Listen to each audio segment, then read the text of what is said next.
ఏపీలోని పలు జిల్లాలకు రెడ్ అలర్ట్ ప్రకటించారు. శ్రీకాకుళం, పశ్చిమ గోదావరి, ఏలూరు, ఎన్టీఆర్, కృష్ణా జిల్లాలకు రెడ్ అలర్ట్ ప్రకటించారు. వచ్చే 3 గంటల్లో ఈదురుగాలులు వీచే అవకాశం ఉందన్నారు.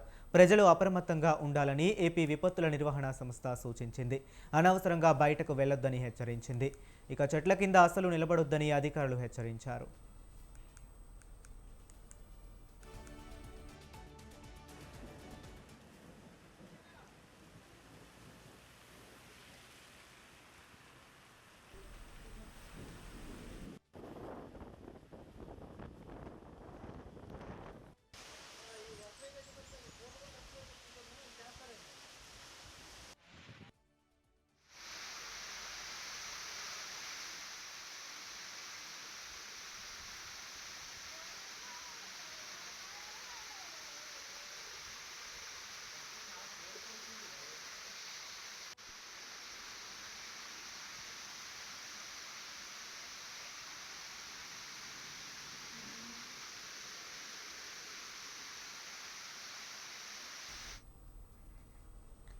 ఏపీలోని పలు జిల్లాలకు రెడ్ అలర్ట్ ప్రకటించారు. శ్రీకాకుళం, పశ్చిమ గోదావరి, ఏలూరు, ఎన్టీఆర్, కృష్ణా జిల్లాలకు రెడ్ అలర్ట్ ప్రకటించారు. వచ్చే 3 గంటల్లో ఈదురుగాలులు వీచే అవకాశం ఉందన్నారు.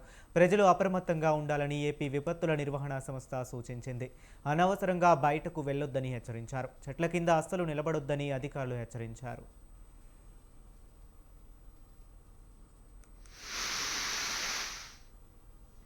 ఇక ఇదే అంశం గురించి మరింత సమాచారాన్ని మా కరెస్పాండెంట్ రాంబాబు ఫోన్ లైన్లో అందిస్తారు. రాంబాబు, చెప్పండి.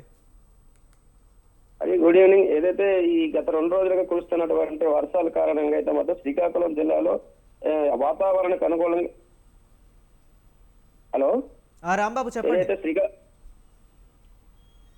శ్రీకాకుళం జిల్లాలో గత 2 రోజులుగా రాష్ట్ర వ్యాప్తంగా వాతావరణంలో వచ్చినటువంటి మార్పులు జరుగుతున్న నేపథ్యంలో శ్రీకాకుళం జిల్లాలో తీవ్ర ఎండలు మరికొన్ని చోట్ల పిడుగులతో కూడినటువంటి వర్షాలు కురుస్తున్న నేపథ్యంలో ఏదైతే శ్రీకాకుళం జిల్లాకు సంబంధించినటువంటి పలాస, అదేవిధంగా వజ్రపు కొత్తూరు, సోంపేట, ఏదైతే ఒరిస్సా తీరంగా ఉన్నటువంటి కొన్ని ప్రాంతాల్లో అయితే మాత్రం భారీ వర్షాలతో పాటు పిడుగులు పడుతున్న నేపథ్యంలో మనం చూస్తున్నాం. ఈ నేపథ్యంలో నిన్న కురిసినటువంటి వర్షాల కారణంగా ఏదైతే ఈ ఈదురుగాలు వేస్తున్నాయి, ఈ ఈదురుగాలతో పాటు పిడుగులు కూడా ఊహించిన రీతిలో అయితే మొదలు పడుతుంది. ఈ నేపథ్యంలో ఇప్పటికే 3 మృతి చెందినట్లు తెలుస్తుంది.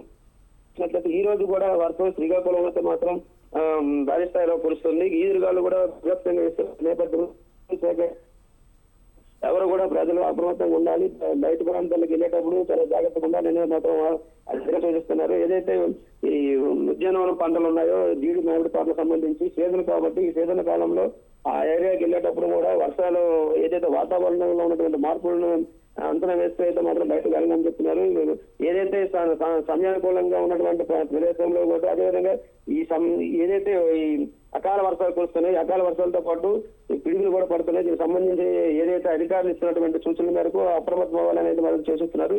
ఈ నేపథ్యంలో ఈ రోజు అయితే మాత్రం శ్రీకాకుళం, అదేవిధంగా నర్సన్నపేట, మరోవైపు చూసుకున్నట్లయితే అటు పెచ్చాపురం నుంచి టెక్కల నియోజకవర్గం, టెక్కల డివిజన్ వరకు అయితే మాత్రం వర్షాలు కురుస్తున్నాయి. ఇప్పటికి కూడా ఏదైతే ఈదురుగాలులతో పాటు వర్షాలు, వడగాలు కూడా కురుస్తున్నటువంటి పరిస్థితి కనిపిస్తుంది. ఈ నేపథ్యంలో నిన్నైతే మాత్రం ఒక 3 వరకు ప్రాణ నష్టం జరిగింది. ఈ రోజు కురుస్తున్నటువంటి వర్షాల్లో చూసుకున్నట్లయితే ఈదురుగాలులతో కూడినటువంటి వడగాలు పడుతున్నాయి. దాంతో పాటు వాహనాల రాకపోకలు కూడా అందజేస్తుంది. ఈ నేపథ్యంలో మధ్యాహ్నం 3 గంటల అదేవిధంగా ఎక్కువగా ఉన్నటువంటి ఏదైతే ఈ వర్షాల కారణంగా హైవేలో అయితే మాత్రం ఒక ట్రైన్ ప్రమాదం జరిగిందని చెప్పాలి.